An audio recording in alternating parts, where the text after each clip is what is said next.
اللہ نے کمال کا عشق رسول عطا فرمایا اور کمال کا علم بھی عطا فرمایا. مگر آپ کا ایک واقعہ سنیے گا. آپ ایک بار ایک پادری آپ کے پاس آیا، عیسائیوں کا پادری تھا، اور وہ کہتا ہے کہ قرآن پاک میں آپ کا دعویٰ یہ ہے کہ تمام چیزوں کا ذکر ہے، ہر بات کی اس کے اندر جو ہے وہ ڈیٹیل موجود ہے. تو امام حسین تو آپ کے نبی کے نواسے ہیں اور اسلام کی خاطر اتنی بڑی قربانی دی، کربلا کے میدان میں سب کچھ لٹا دیا، لیکن ان کا ذکر تو قرآن مجید میں موجود نہیں ہے. پیر مہر علی شاہ صاحب سے وہ کہتے ہیں، پیر مہر علی شاہ صاحب نے اس انگریز کا، اس پادری کا یہ اطمینان کے ساتھ اعتراض سنا، اور آپ نے کہا کہ کیا آپ نے قرآن پورا پڑھا ہے؟ تو پادری کہتا ہے ہاں میں نے پورا قرآن پڑھا ہے، اور قرآن میں اپنی جیب میں رکھ کے گھومتا ہوں، جو بکلیٹ تھی قرآن کی وہ ساتھ ہی رکھتا تھا. تو آپ نے فرمایا اچھا ایسا کرو کہ قرآن پڑھو میرے سامنے. تم کہتے ہو ذکر نہیں ہے، میں تمہیں بتاتا ہوں کہاں ذکر ہے. قرآن پڑھو. کہاں سے پڑھوں گا؟ کہیں سے بھی پڑھو، قرآن جدھر سے بھی پڑھنا ہے پڑھو. تو پادری حیران ہو گیا. اب قرآن اسٹارٹ کرنے سے پہلے اس نے پڑھی بسم اللہ الرحمن الرحیم. پھر مہر علی شاہ صاحب نے کہا بس رک جاؤ، بسم اللہ الرحمن الرحیم پڑھی ہے نا، تو اب غور سے سنو. اور آپ نے فرمایا کہ بسم اللہ شریف کے علم العادات کے لحاظ سے 786 عادات ہیں. آپ بھی جانتے ہوں گے 786 یہ جو ہے نا عادات بنتے ہیں، یہ ایک پورا علم ہے علم العادات کا. تو آپ نے فرمایا کہ نوٹ کرو بسم اللہ الرحمن الرحیم میں 786 عدد ہیں، اور امام حسین جو لفظ امام حسین ہے اس کے عدد ہیں 210. لکھو اپنے پاس. امام حسین کا سن پیدائش ہے 4 ہجری، لکھو آگے 4. آپ کا سن شہادت 61 ہجری ہے، لکھو آگے 61. لفظ کرب و بلا کے جو عدد بنتے ہیں وہ بنتے ہیں 261، لکھو 261. امام حسن کے عدد بنتے ہیں 200. امام حسن کا شہادت جو سن ہے وہ ہے 50 ہجری. اب ان سب کو ٹوٹل کرو، جب اس نے ٹوٹل کیا تو اس کا رزلٹ بھی 786 آتا ہے. ہمارے علماء کا علم دیکھو.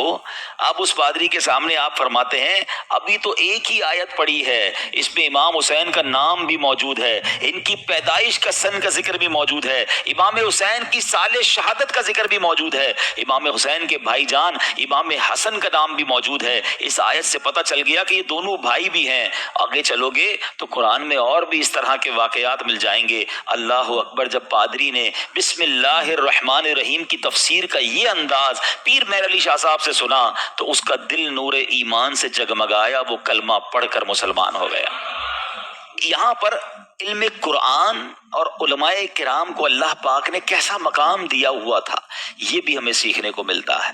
اور سبحان اللہ، پھر نگاہ ولی میں وہ تاثیر دیکھی، بدلتی ہزاروں کی تقدیر دیکھی. اچھا پھر آگے یہاں پر یہ بھی یاد رہے یہ تو ایک علم العادات کے ذریعے جواب تھا، ورنہ بسم اللہ شریف کے اندر کیا کچھ موجود ہے.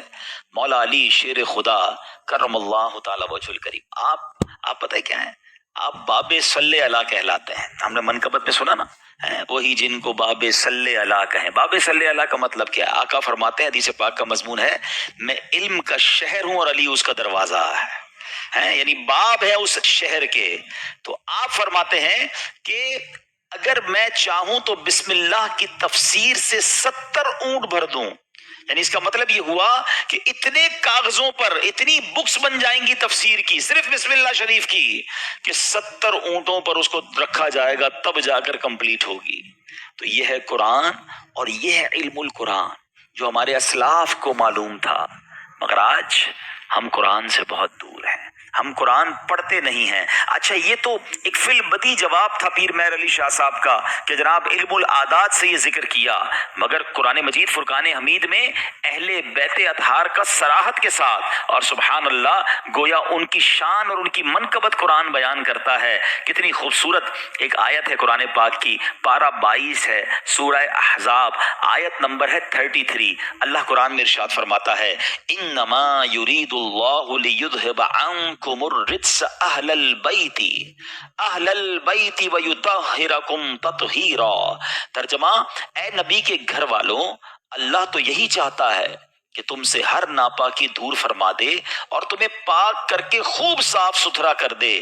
طبرانی اور مسلم شریف میں حدیث پاک میں ہے کہ پیارے آقا علیہ الصلوۃ والسلام نے حضرت علی، حضرت فاطمہ اور حسنین کریمین رضی اللہ تعالیٰ عنہم کو چادر مبارک میں لے کر یہ آیت تلاوت فرمائی، اور ایک روایت میں ہے کہ آپ علیہ الصلوۃ والسلام نے دعا کی، مولا یہ میرے اہل بیت ہیں، انہیں خوب ستھرا فرما دے۔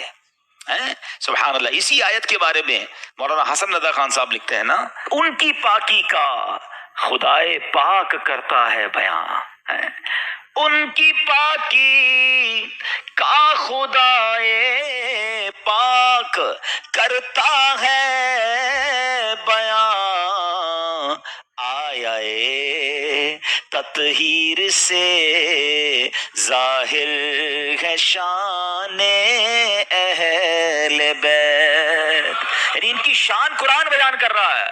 تو امام حسین کا ذکر بھی ہو گیا نا، امام حسن کا ذکر ہوا، بی بی فاطمہ کا ذکر ہوا، اللہ اکبر۔ اور آگے چلیے ایک اور جگہ سورہ شورى آیت نمبر 23 میں اللہ ارشاد فرماتا ہے، قُل لَا أَسْأَلُكُمْ عَلَيْهِ أَجْرًا إِلَّا الْمَوَدَّةَ فِي الْقُرْبَى، اللہ قرآن میں فرماتا ہے تم فرماؤ میں اس پر تم سے کوئی معاوضہ طلب نہیں کرتا مگر قرابت کی محبت۔ نبی پاک نے کیا فرمایا؟ اور کوئی معاوضہ طلب نہیں کر رہا مگر میرے عزیزوں سے محبت کرنا۔ سلطان المفسرین حضرت عبداللہ ابن عباس رضی اللہ تعالیٰ عنہ فرماتے ہیں جب یہ آیت نازل ہوئی صحابہ کرام نے عرض کی، یا رسول اللہ صلی اللہ تعالیٰ علیہ وسلم، آپ کے اہل قرابت جن سے محبت کا اللہ پاک نے حکم دیا ہے یہ کون ہیں؟ فرمایا علی، فاطمہ، سبحان اللہ، اور ان کے دونوں بیٹے یعنی حسنین کریمین رضی اللہ تعالیٰ عنہم۔